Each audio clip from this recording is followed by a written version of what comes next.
What have I been watching on YouTube? Well, one of the channels I particularly enjoy is Carolyn Dube's channel.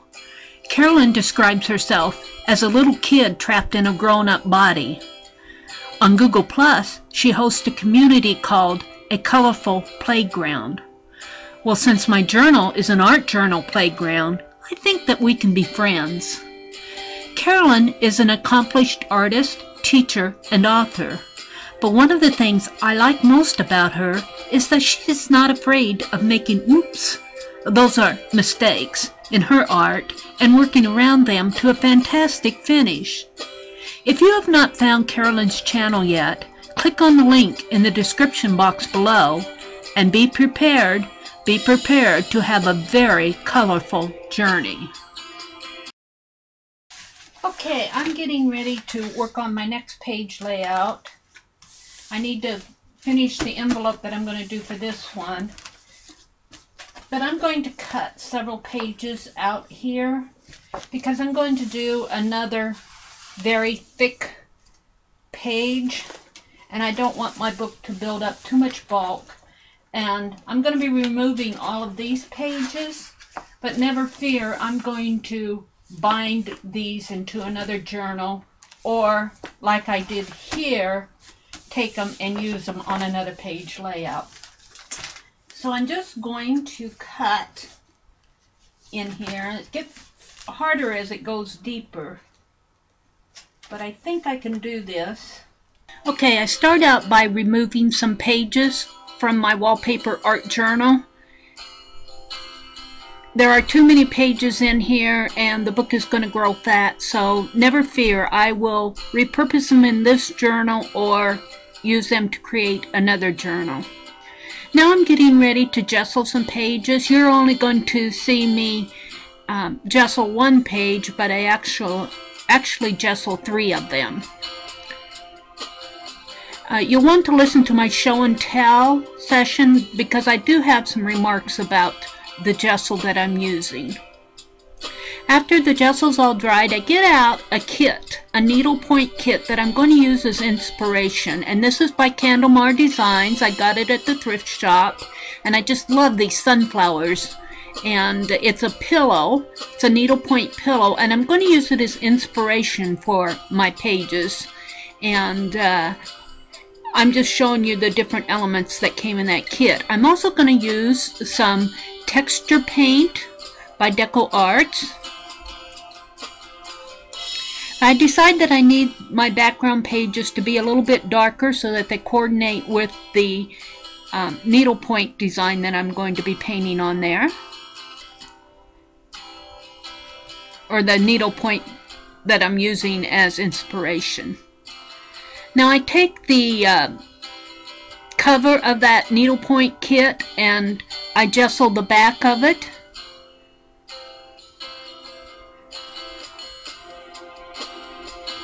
And then I dry it off. I'm going to be using this as a backing on the canvas. And then I gesso the sides of the front so that I can have, I'm going to use this as a flip page in my art journal. And I'm using that needlepoint pillow picture as inspiration. Now I'm adding some drywalling tape to the bottom part of my pages. I'm doing this because I'm going to use the texture paint, and I want something for that texture paint which is quite thick to grab onto. I have it in both terracotta, which to me is a bright orange color. It's more of an orange-brown color. And I'm painting on a sunflower. And then I have, they call it a dark slate green color, and I'm using that on the other side in the background. Now my sunflower, you'll see me work on those petals. I'm adding some yellow to it. It's really looking more like a chrysanthemum right now, but by the time I'm done, those petals will look like sunflower petals.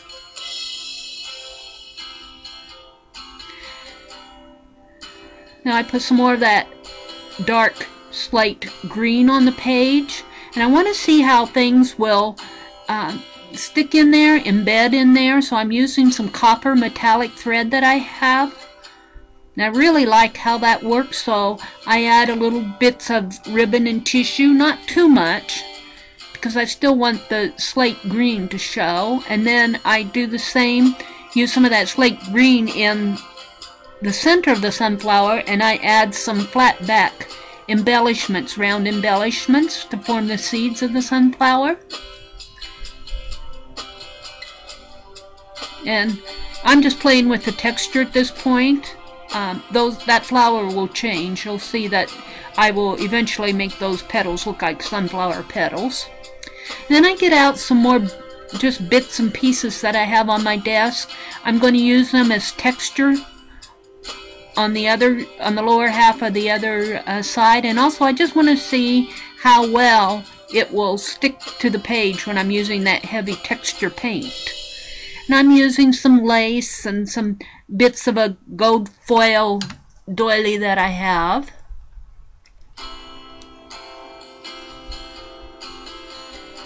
That'll all eventually get painted over.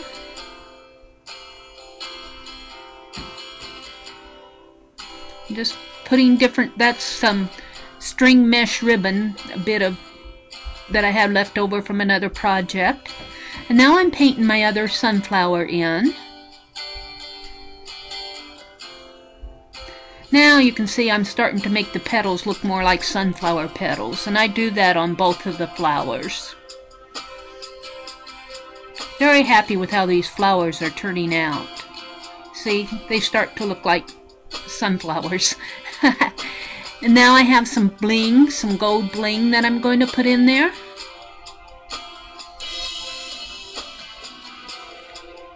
So the seeds of the sunflowers. Now I decide that I need my background to be just a little bit lighter, so I use some dark navy blue instead of the black on there, and that will coordinate with the picture on the front of that needlepoint kit.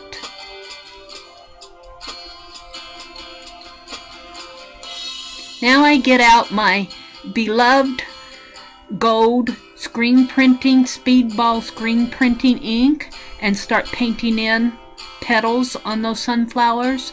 I'm really liking how this is starting to come out. I'm starting to feel like Georgia O'Keeffe with her painting her big flowers. I can see now why she liked them so well. Now I do both pages, both sides of the page, both sunflowers. Big, bold, beautiful sunflowers.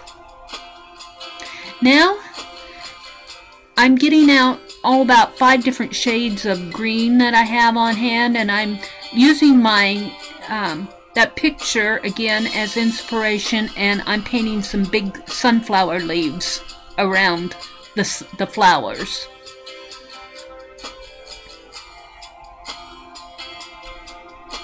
Very happy with how this page is turning out.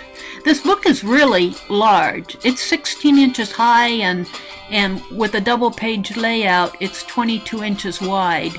Each page is 11 inches wide, so I have plenty of room to paint.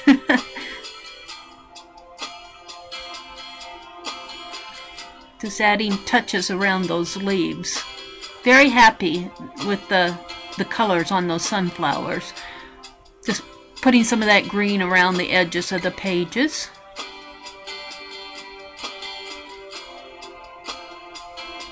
Put a little gold accents on that one sunflower. Now I get out my scrap paint journal, and I have that green paint, a lot of it left over, so I put it in my scrap paint journal to save it for a stained glass window. Maybe I'll do a spring page. Now I do the unthinkable. I start cutting up that needlepoint canvas. But never fear. I mean, I'm using it. It could be sitting in a box, at the bottom of a box in some dark, dusty basement. At least I'm using it in my art journal. That's how I feel about it. I'm making a flip page, but then I decide that I want to write my quote.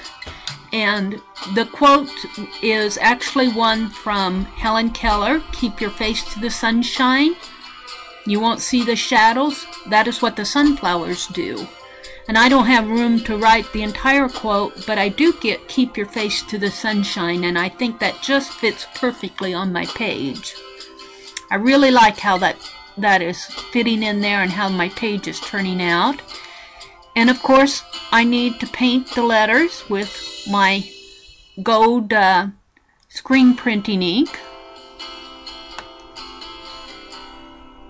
You will see that I will go in and give those letters some more depth with some oil pastel. I use sort of like an orange and a yellow oil pastel on those letters, and it just builds them up a little bit more in volume. I use some dark blue around there. I'll point that out when that happens, but it happens kind of fast.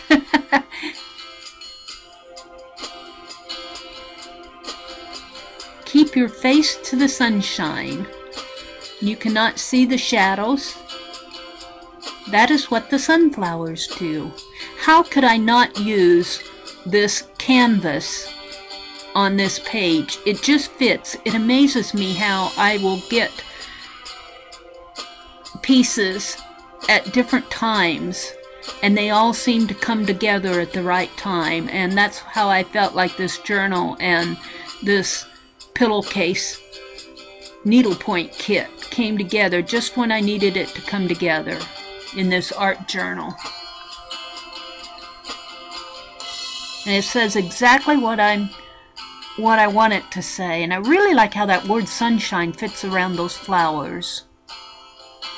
Now I'm enhancing those letters with some oil pastel. I use a dark blue around them, and I use an orange and a yellow inside of them. And it's kind of hard to see now, but when I do my show and tell, you'll see those colors a little bit better.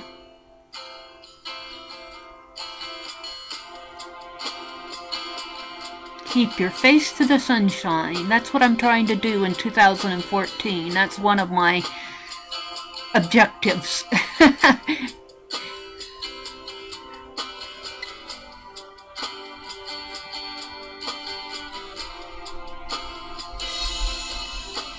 Add a little edging around the edges there. I'm using the Portfolio oil pastels. Now I'm going to mount that picture that came with the needlepoint kit to the back of the canvas. I cut them both to size. I use score tape to attach it down.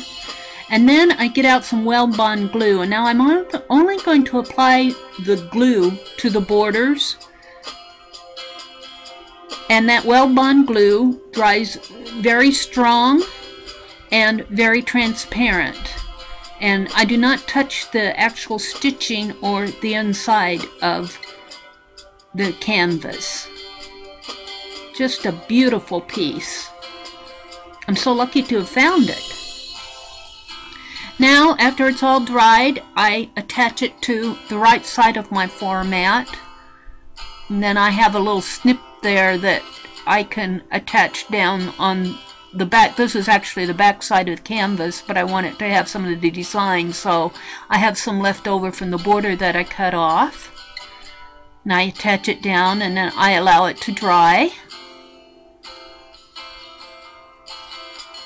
Now it's all dried, and I'm going to edge that picture of that Candlemar design with my gold ink. This just, I say that it makes it art journal-y, and I do the same thing to the borders of all the pages. I feel like that border, that gold border, will tie all three pages together. Now I'm just touching it up in some places that it needs to be touched up. When I glued it, tore a little paint off, and I'm just touching it up. Now I'm doing the other side of the other side of the canvas. See how the canvas inspired my two pages? So fun to do this layout.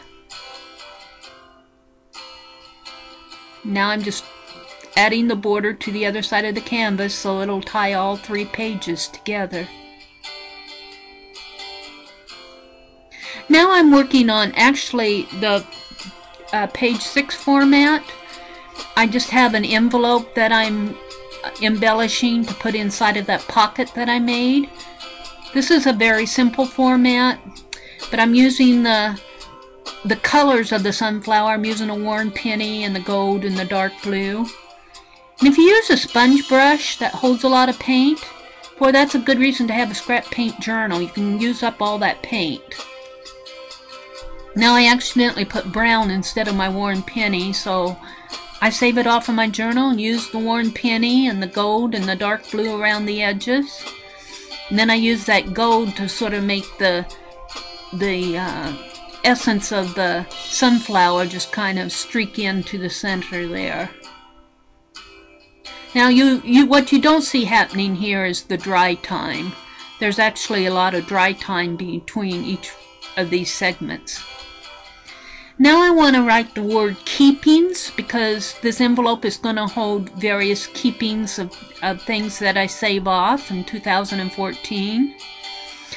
And I did it on a trial size of notebook paper first, and then I just used my envelope bone folder and traced around the trial, and that left an image on my envelope that I'm filling in there, and then I traced around it. I found that that was a really interesting way to transfer. I might do some little short tutorials on how I did that. I found that that was an easy way to transfer lettering when you weren't quite too sure how it was going to fit. Now I'm just edging the borders of my envelope. On the back I write Meridel Abrams. You don't see some of this because my head gets in the way. Now both pages are finished. I've finished my 6th and 7th page layouts in my Wallpaper Altered Art Journal. Let's kind of do a little flip through the show and tell on every segment, because not everybody is going to go back and watch all the videos. So this is page 1. It's a happy talent to know how to play. This is page 4. I kind of did these out of sequence. There are CDs that go in here.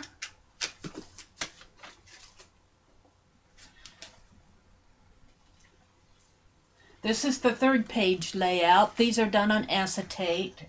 I call these my Windows pages. These are taken from Rose Malling Designs. It says Creative Journey. There are some, I call this a vertical inclusion and a horizontal inclusion. This is my 2nd page layout. I have some tags that fit into this pocket. This is a photo envelope that I got back when I took some photos in to get developed. And I have tags that I put in here, but I took the tags and the CDs out of the book while I'm working on it,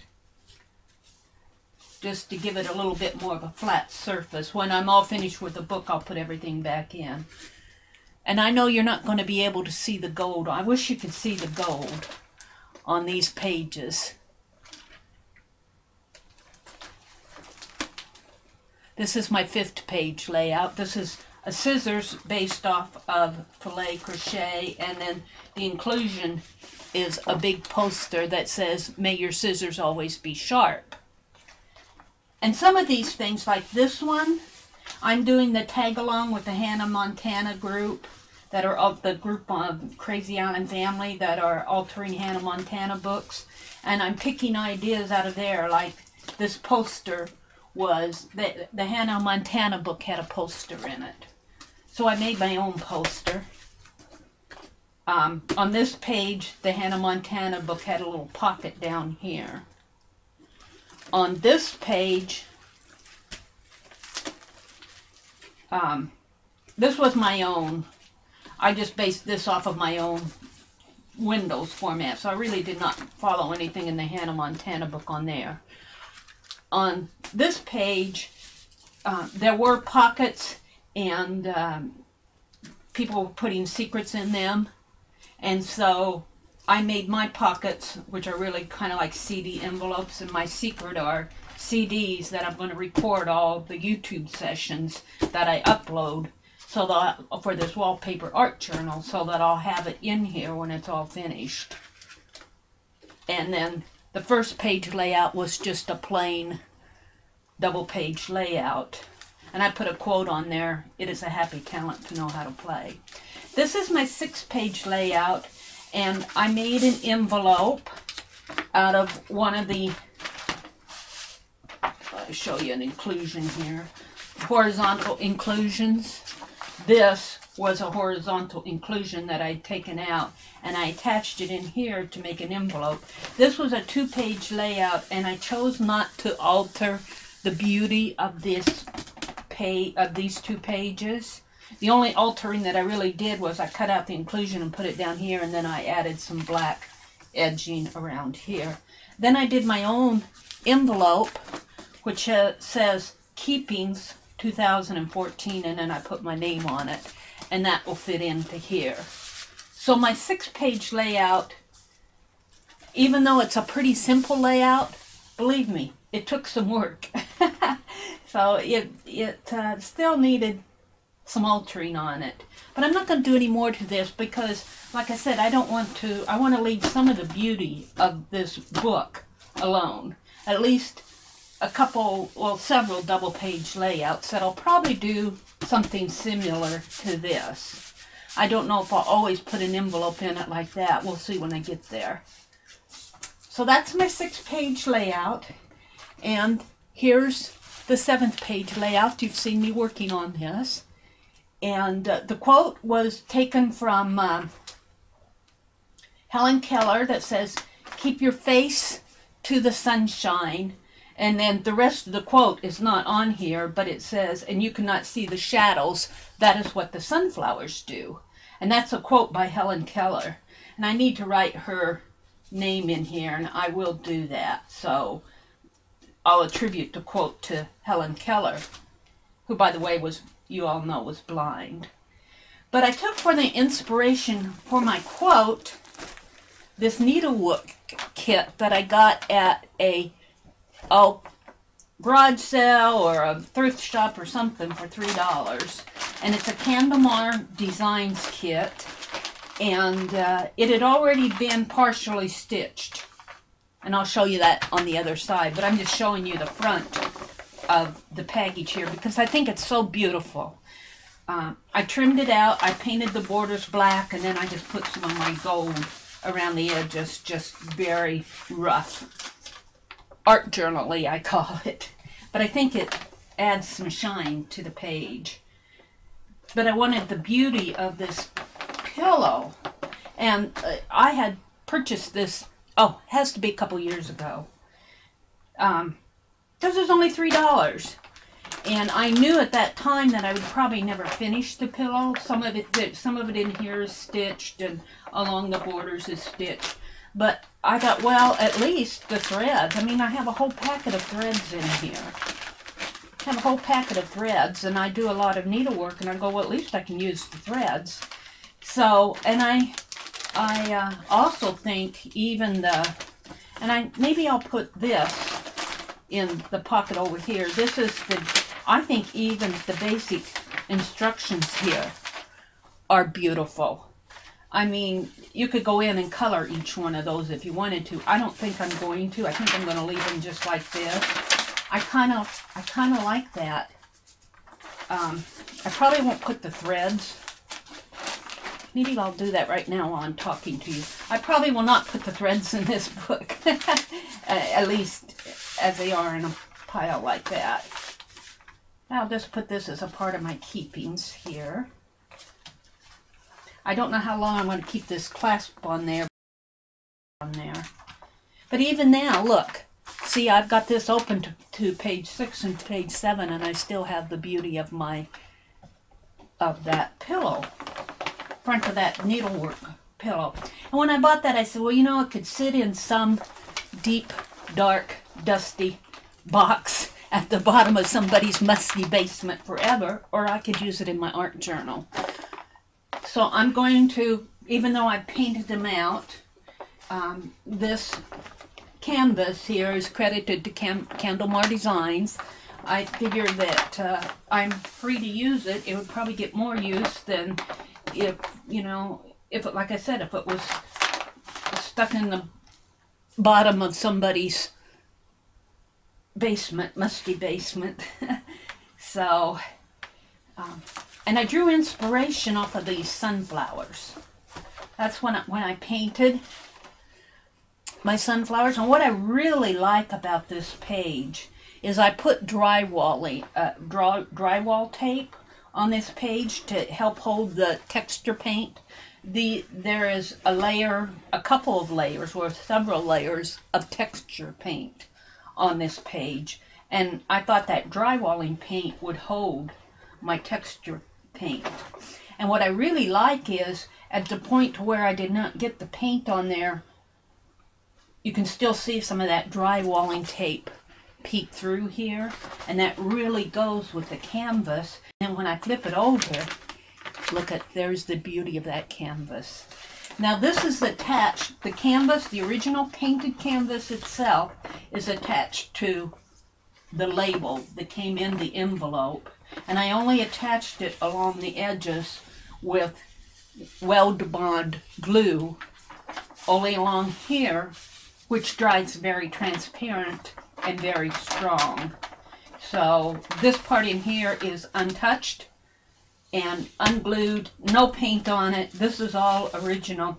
The person who started this stitched beautiful satin stitches. I call them satin stitches. They do slant this way. Usually satin stitches go up and down, but these, maybe they're called a tent stitch in needlepoint. I'm not really sure, but they're done very, very nice, and it looks like they've done some other types of stitching here. I don't know the official name of all these needlepoint stitches, but here and here and here, and they didn't get around to doing this. I just left this as it was. There's some stitching in here that had been done. Some of the green leaves, I can feel it. You probably can't feel it, but the green in here has been stitched with the needlepoint stitches. None of the yellow, just the greens in here. And so I just left it all. I think it's just a beautiful complement to, and this is off needlepoint canvas, painted canvas in the background. And I feel like I drew my inspiration off of that into here, and you can see the drywalling tape, which I think is an inspiration off of the needlepoint canvas. And I was just very, very happy with the outcome of this page. Inside of the sunflowers, inside of that textured paint, you saw me do it, I put some bling. This is like flat back. I don't think they're even pearls. They're just, I call them flat back embellishments. They're kind of a pinkish color. I painted them gold, some of them gold, but I left some of them pink. I thought, well, I'll just leave it that way. But these down here are more of a metal type, and they are gold. So it just gives it a little pop there. And then this is all done with craft paint, and I have oil pastels on my letters. I did the lettering in, first I drew it on there, and then I did my lettering with my gold screen printing ink, which is, I keep saying, it's really my go-to for this book. I just love the effect that gold has on here. Keep your face to the sunshine. That's something that I'm practicing in 2014. I'm trying to stay very positive, trying to keep looking up like the sunflowers do, and ignoring the shadows in my life, because if I ignore them, maybe they'll go away. You know. But I'm very happy with how this page turned out. It fits in this wallpaper book, which this whole section was sunflowers. This whole first section was based off of sunflowers. So how could I not put this in this book if I had it. It just, I don't know how this comes together in my life, but somehow these things come into my life and they say, I belong in this book, so I put them in there. Now the next page I'm going to do is going to be this one, and I'm getting to the point to where my book is getting in the center here. So it's going to be, I noticed I did not get that edge gessoed completely down there. Maybe I'll put some washi tape on there. I had planned to do something different on this page, but because, I don't know if you can tell, but yeah, I think you can a little. Because this tape here, this drywalling tape, and the paint itself caused some of this to buckle on the other side. And it did on this page too, somewhat. But I'm going to leave it. I don't mind it there because it's just, this is all black and it's not very evident. And to me, it's just a part of art journaling and this doing an altered book. But what I plan to do on this, well, I'm going to take advantage of this buckling. And you'll see how I do that. Whether I paint this side out or not, this will all change. This is just the gesso. This is my blue and light blue gesso. I mixed Liquitex basic gesso with a little colonial blue house latex paint that I had. And I want to talk about that because I was reading some information off of, it was either the Golden or the Liquitex site about gessoing pages, and they recommend that you use gesso. They recommend that you do not use latex paint, and because they say that house paint, latex house paint, is formulated to only last like 10 to 12 years. And but where their gesso that they formulate and sell has a more durable life. Well, they could very well be right, but they're talking about applying it to, I don't know. I have 6 of one and a half a dozen another feeling off of that. If this peels, I don't know. I got so many other layers on here that I just can't see my gesso. And I've only used it on a few pages. And I mixed it with gesso, which says to me, maybe because I mixed it with gesso, I extended the life of it. So that's just something to be aware of when you're choosing your gesso, your background. Whether I keep using latex paint, I would not do it in something that I knew what was going to go out of my possession, that maybe I would, a formal piece that I was selling or something like that. I would not use it. I would use the Liquitex. I would use a more durable product. But for an art journal for myself, I mixed it half and half, and I feel like that is appropriate for my uses. But I wanted to point that out to you. So I would like this page to maybe take on this color. This is such a beautiful page, but I'm not sure I want to do a grape theme. I'm just not sure what I'm going to do, but I probably will, because of what I'm planning for this page, I probably will paint this out somewhat. So that's going to be, this will be format 8, which will be format, 6 is 11 and 12, 13, 14. This will be 15, page 15 and page 16. So I'll be working on that. I have a couple of other projects that I need to do. But here is, I'm just so proud of this page. It's such a beautiful page, I must say. I really like how I drew inspiration from this canvas, needlepoint canvas.